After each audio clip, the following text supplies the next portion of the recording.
Bonjour à tous, c'est Nico le jardinier, on se retrouve pour une nouvelle vidéo. Et avant de commencer, je voulais vous remercier puisqu'on vient de dépasser les 500 abonnés. Donc merci beaucoup, n'hésitez pas à faire passer, à partager un maximum. Et puis à faire en sorte de recevoir mes nouvelles vidéos. Et en cliquant sur la cloche, je ne suis pas encore bien adepte du principe, mais je crois qu'il faut que vous appuyez sur la cloche pour être prévenu des nouvelles vidéos. Voilà. Ceci étant dit, je tenais à vous faire une nouvelle vidéo pour vous parler des courgettes. Alors, pourquoi je tiens à vous parler des courgettes? C'est tout simplement parce que c'est un légume très très facile à, à cultiver, comme à peu près l'intégralité des cucurbitacées, puisque c'est de la famille. Et puis je vais vous montrer ce que j'ai fait à l'intérieur de mon jardin pour pouvoir en cultiver un maximum. Alors dans les courges, dans la famille des cucurbitacées, donc des courges plus généralement, vous avez des grimpantes et des rampantes. Du coup, ce que j'ai décidé de faire, c'est de fabriquer, comme vous l'avez peut-être déjà vu sur d'autres vidéos, cette armature. Alors toujours en récupération de la palette. Il n'y a que le grillage, hein, du grillage que vous pouvez trouver dans tous les salons de bricolage. Ça vaut 5 euros. Ça coûte pas très cher. Grillage, c'est pas du grillage de poule. Un grillage de poule, c'est un peu plus large parce qu'il faut quand même que ça puisse s'accrocher.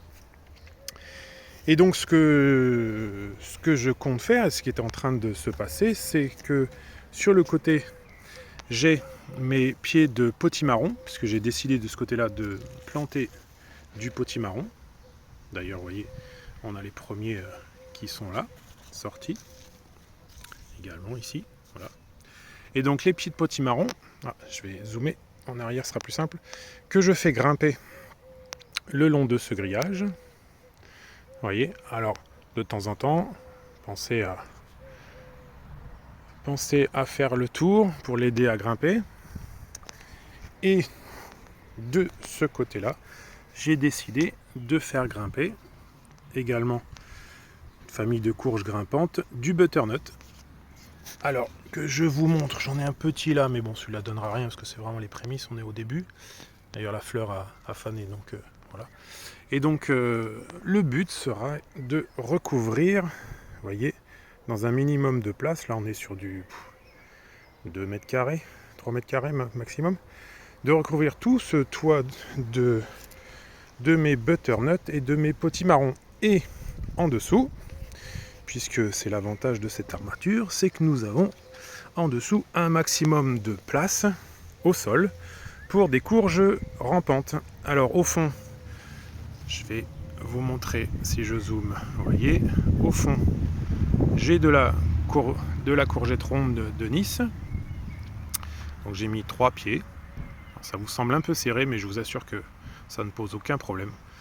Au pire, il suffit simplement de couper ce qui dépasse.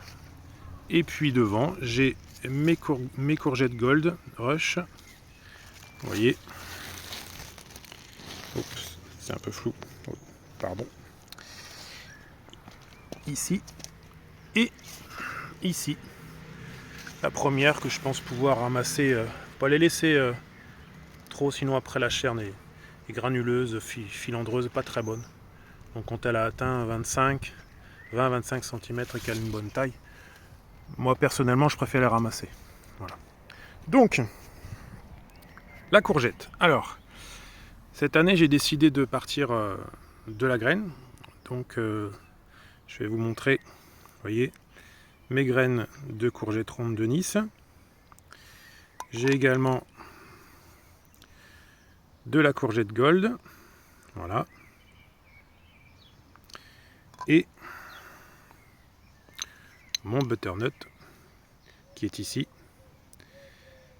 Bon, je vous ai pas mis le potimarron, je l'ai également. Je suis parti également de la graine. Alors la graine de courge, sauf erreur de ma part, si vous prenez une graine de courge, autant une graine de concombre, on voit la différence. Par contre, une graine de courge, entre une graine de courgette, quelle que soit la variété, une graine de butternut, une graine de potiron, de potimarron, à part peut-être si, la graine de citrouille qui elle va être beaucoup plus grande, vous n'allez pas forcément avoir une grande différence, d'où l'intérêt, si vous faites comme moi de partir de la graine, d'entreposer et de bien marquer vos graines. Moi je les mets dans des pots bien lavés, bien essuyés, des pots en verre, c'est quand même ce qu'il y a de mieux, et je les conserve à la cave, dans un endroit frais, à l'abri de la lumière, pour éviter qu'elles ne sèchent et qu'elles ne germent si jamais elles étaient en présence d'humidité. Voilà. Donc ça c'est une première étape. Je vous mets ici au niveau de... Je vous mets quelques photos de mes semis. J'ai pris des semis cette année, des semis de courgettes reproductives, pas du F1, que j'ai pris chez Biogerm, afin de pouvoir récupérer les graines. Alors pensez à récupérer les graines sur une belle courgette, une belle courge, puisque le principe reste toujours le même. Si cette courge est de bonne qualité, une grosse, c'est qu'une grosse courge, c'est que forcément elle se plaît bien et que les graines seront forcément de meilleure qualité à être replantées. Donc voilà.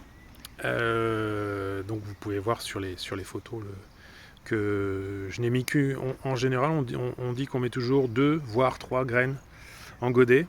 Moi j'ai pris le pari cette année de n'en mettre qu'un seul, déjà parce que j'ai pas beaucoup de place, donc je voulais pas gâcher. Et puis finalement je n'ai eu aucun déchet, aucune graine qui a fondu, aucun pied de courgette, de butternut, peu importe, même aucun pied de concombre je vous montrerai les concombres dans une autre vidéo puisque je l'ai fait grimper d'une manière différente. Mais en tout cas je n'ai eu aucun déchet, donc je continuerai de faire comme ça. Peut-être que certains me diront bah oui mais si jamais ça pousse pas, bah si ça pousse pas c'est pas grave, j'en remets un. On n'est jamais trop pris par le temps en matière de courgettes, il n'y a rien qui empêche, je l'ai fait avec les concombres quand j'ai eu des soucis, il n'y a rien qui empêche de ressemer, voire même de semer directement en terre. Je ne l'ai pas encore fait, parce que j'avoue que je préfère avoir le plan, le pied devant moi, mais pour être sûr de la taille et de la plantation. Mais bon, moi, en tout cas, une graine par godet, ça fonctionne très bien, et puis c'est beaucoup plus économique. Puisque même si les deux avaient fonctionné, il aurait fallu que j'en éclaircisse un, que je le récupère, que je le replante, et j'ai pas, vous voyez là j'ai 6 pieds de courgettes au total, 3 pieds de butternut et 3 pieds donc de potimarron, ce qui fait 12 pieds en tout sur un espace de, je vous disais, 3 mètres carrés. Oui, 3 mètres carrés, je pense, 2 sur 1 mètre 50. Donc en fait, l'intérêt de faire des pieds et des pieds, si vous avez un petit jardin comme le mien, je ne le vois pas. Voilà. Ensuite, alors, chose importante. Bon, la courgette, vous n'avez pas grand chose à faire, très sincèrement. C'est un des légumes les plus faciles à récolter, beaucoup plus que ne peut l'être la tomate. On parle tout le temps de la tomate, c'est vrai, j'en ai aussi, mais la tomate c'est capricieux. La tomate, vous pouvez attraper des maladies. La tomate, vous pouvez avoir le mildiou, vous avez... c'est fragile, il faut s'en occuper, il faut les faire grimper, c'est très... La tomate, on adore tous ça, mais c'est quand même un légume qui est beaucoup plus difficile et qui demande beaucoup plus d'entretien. La courgette, elle, très sincèrement, regardez l'état de mon sol, sur lequel j'ai mis un bon paillage, du fumier de cheval, et cette année je referai ça parce que c'est la première année où je mets du fumier de cheval, et on obtient vraiment, vous voyez, j'ai des pieds, c'est une forêt de courgettes, forêt de feuilles de courgettes, des pieds en très très bonne santé, avec des fruits abondants, et on n'est même pas encore au mois de juillet. Alors certes, on a eu un très beau mois de juin, de fortes chaleurs, qui d'ailleurs n'a posé aucun problème avec les courgettes. Ils sont bien restés au frais. Comme en plus ils sont serrés, eh ben, ils se créent de l'ombre eux-mêmes. Et j'ai même sur le côté, j'avais la place pour vous dire que j'avais d'un côté un pied de tomate noire de Crimée, et de l'autre côté j'ai un pied ici de tomate amandine, tomate allongée amandine. Donc vous voyez, en très peu de place ce qu'il est capable d'être fait. Donc le paillage, vous voyez, j'ai un sol Là, pour aller chercher le sol, il faut que je gratte de la paille, de la tonte. Alors certes, hein, j'ai de la mauvaise herbe, hein, j'ai du liseron, j'ai plein de choses. Mais autant ça peut être embêtant pour d'autres cultures, pour l'aubergine, pour la tomate, autant pour tout ce qui est courge, sachant que c'est grimpant ou rampant, ça ne pose aucun problème. Et la preuve est devant vous. Hein. Donc n'hésitez pas à mettre autant de pieds de courgettes que vous le voulez en fonction de votre surface. C'est vraiment très très facile. Donc au niveau de l'engrais de la courgette, moi le paillage que j'ai mis à base de fumier de cheval, il double effet. Déjà paillage, donc très peu d'eau. J'arrose pas de manière très abondante, hein, tous les 2 jours, un petit peu d'eau à chaque pied. D'ailleurs, petite astuce, n'hésitez pas à faire un petit trou, je l'ai fait ici, quand vous allez arroser. Faites un petit trou à côté de votre pied, et du coup, quand vous allez arroser, vous aurez moins de difficultés, vous aurez moins d'eau qui s'éparpillera. Puisque là, je n'ai pas pu mettre de bouteille comme je le fais sur les autres pieds, sur mes pieds de tomates, sur mes pieds de concombre, parce que je n'avais pas forcément de place. Mais en faisant ce petit trou, vous aurez moins de gaspillage d'eau. J'ai même un autre pied de tomate autour. Pareil, tomates amandines, je crois qu'on peut les voir. Hop, elles sont ici. C'est un peu flou. Voilà. Donc un paillage, vous voyez, paillage de fumier de cheval. N'hésitez pas à rajouter de la tonte. Et puis, comme ce sont des légumes à fruits, la technique que vous retrouverez sur une autre de mes vidéos, c'est la technique de la peau de banane que vous faites macérer dans votre bouteille d'eau 3-4 jours et ensuite vous arrosez au pied et vous obtenez un très très bon engrais. Voilà. Donc écoutez, n'hésitez pas. Moi la courgette, j'adore ça. En plus ça peut être servi de tellement de manières différentes. Vous pouvez même manger les fleurs. Sachez, c'est bien connu que c'est, par exemple, cette petite courgette, je peux très bien la manger et farcir ma fleur de courgette ou les faire en beignet. Ça se fait et c'est très bon. Voilà. Personnellement, j'ai choisi la ronde pour y faire des courgettes farcies. Elles ont déjà la forme, vous les creusez, vous les remplissez.